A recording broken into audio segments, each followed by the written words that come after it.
guys, this is Tony. I'm not going to spend too long rambling. I'm going to get straight on with this review. This is going to be my last Transformers review this year. On Sunday I'm going away to work for a while, but I'll tell you about that. I'm going to do a vlog about that a little bit later. Excuse me, awful cold. I thought I'd do my last review of the year with sorry, I should also mention before I get started, at the minute I'm up to 98 subscribers. Pretty amazing stuff. Dan, I still owe you a huge pat on the back for sort of pushing that along for me, mate. Thanks very much. I'm at 98 now. I'm almost there at the big 100. I was kind of hoping I was going to get there before I go away, but still, I'm still pretty happy with that. I'll have to do a 100 subby review when I get back. So I'm just going to crack on with this review for now. This is G1 Astrotrain. I've done a Blitzwing review, but it was an animated Blitzwing review. And this is the only G1 triple changer I have. So I'm going to get started with an Astrotrain now, and we're going to just see how we get on with this, see if I can get it all in under 10 minutes. So let's crack on with it, I suppose. Okay, so let's start with him in his train mode. I mean, I shouldn't really call it a train. It's not a train unless it has coaches attached, but just for the sake of argument we'll say train, just because it's easier. He is actually a steam locomotive in this mode. Astrotrain for a reason. Train because he's a locomotive, and Astro because his other alt form is a space shuttle. Very heavy, very heavy. All this black here, and is that it? Yeah, just there. All this black here is die-cast metal. The sticker up here is a little bit worn down, and he's got a few little chips on it, but it's not in bad condition for its age. That's the only problem I have with it, really, is just the condition of this black metal at the top here. But on the sides there you can see plenty of detail. Obviously those are the wheels, these are the little struts that are meant to move the wheels, but obviously the trouble with it is it's not playable at all, because it's all flaps. It's all on flaps. I don't like this at the front.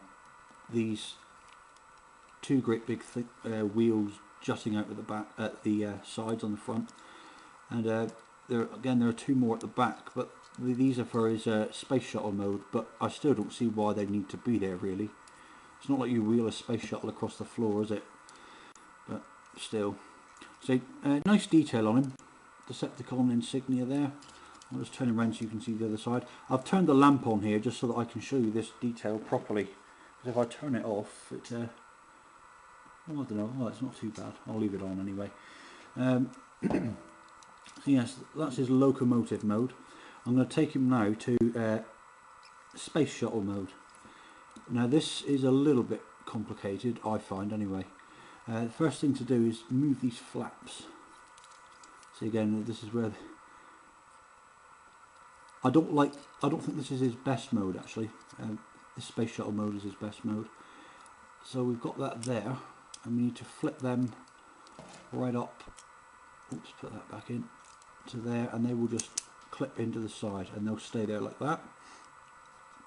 Now then, I'm going to do this bit now. These parts here will become his robot legs, but for his space shuttle we need to open these up, and in here you can see there it comes out and goes there, and then you put these back down. So that's obviously the front of the shuttle cab. Cockpit, sorry, that's the word I'm looking for, cockpit. Next thing to do is open that out, and then just fold them down like that. Again, you can see all of the train details still on here, and you can see that that's folded up. You can even see a little bit of the wheels. Now all that's left to do is to pull his tail fin up like that. Now what's supposed to happen with this is that is supposed to slide down, which is a bit tricky to do. That is supposed to go there, and it's meant to be stored. Oh, come on! It's meant to be. Oops! It's meant to be stored in like that, but it's such a pain to get it out, really. So I prefer just to store it like that. You can still put him in his train mode with it in that position. It's just easier to transform him from a shuttle to a train, and vice versa if you have it like that. And that is his space shuttle mode. I do like that very much. He's a bit bigger than Combaticon Blastoff, but I do love the colour scheme. This toy suffers from that syndrome where his colour scheme is nothing like in the cartoon. The only thing that's like him in the show is the purple, but he didn't have all this white. In fact, he was mostly grey. In fact, I think his wings were grey as well in the show. So he doesn't really stick to his colour scheme, but I do like that. We must remember that the toys did come along first. It was the show makers that decided what to do with the colours. Well, that's his shuttle mode.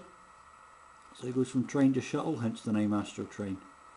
Now we're going to go to the robot mode. Now this is quite complex. This is actually the difficult bit, not that transformation, it's this one. Now we need to put this back in there. Okay, now every time I've got to push it back in, it doesn't seem to, oh look at that. And the first time it happens, why is it whenever I point a camera at a transformer, it either works when it normally doesn't, or it doesn't work when it normally does. But still, anyway, there we go. Push those back in, close these down, and they actually then come out. You see, it's best to open them up and grip hold of it, and see, this is the trouble with this thing. I'm actually going to break this one of these days. What needs to happen is this needs to split in half totally, and you can just see it starting to happen there. There we go. And once that split has happened, you can then just pull the legs out, but you see still joined there. Those are space shuttle parts wanting to stay together, and you kind of have to prise them apart a little bit. Oh, come on. Oh, there we go. Oh, do you hear that snap then?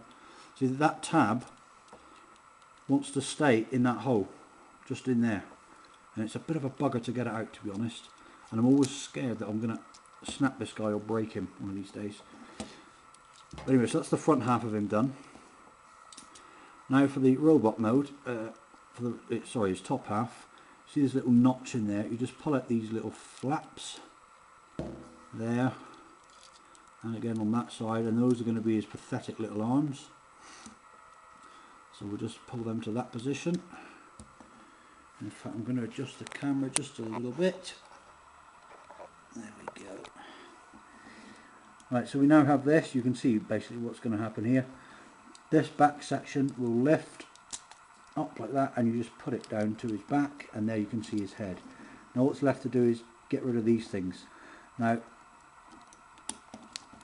what's supposed to happen with his chest, see again, this is a pain, this is, it really is. This actually comes in half as well, and you're supposed to do that with him. In fact, I'm going to turn that lamp off now, that picture's really dark. That's better. Right, so you've got this. That is what is supposed to happen with him. Just straighten the wings off a little bit. The wings stay out, but you can see, look, there's nowhere for his arms to go. I mean, I don't know why they put this feature in. It's not needed, because the best thing to do is just to shove it down and leave it in his chest, because then you can see his insignia. He's got these waist bits here, and this is how I prefer to store him, to be honest. I don't see the point of this. I do not see the point of it at all. So I always keep that in like that when I've got him in robot mode. His legs are a little bit flimsy, but he's not bad for his age. He will stand up quite happily, but you just have to lock his legs into place. Now the one thing that is totally out of scale for me and that's his weapon. Look at the size of that. It's almost as tall as he is, and like, you put it in his hand, I mean that is absolutely ginormous. There's no need to make it as big as that. Absolutely no need at all. Holds better in his left hand. See, look at that. That's just silly. See if I can show you a close up of his face. You're not going to be able to see that very well, I don't think. But yeah, he looks nothing like he does in the show. He doesn't have all this white, and he has actually got a black head. Sorry, a grey head, and his body is grey as well, as are his wings. But still, a very good triple changer. Like I say, his bottom mode's a bit compromised. He's got no articulation except in the arms. The legs, they will stay together when forced to. So apart from the little flaws, he's not a bad transformer actually. Very good triple changer, but I do like his character an awful lot. Obviously quite famous in the old G1 movie back in the 80s, carting all the Decepticons away and putting the infamous crown on Starscream's head. That was his role. That's just a quick one then of Astrotrain. Oops, stand up. There. Okay guys, that was just a very quick review. I wanted to get one up before I go away. I'm going to be putting up a vlog soon explaining about what's going on and stuff like that. I'll keep you all posted. But for now, this is Tony with Astrotrain, and I'll see you all in a bit, guys.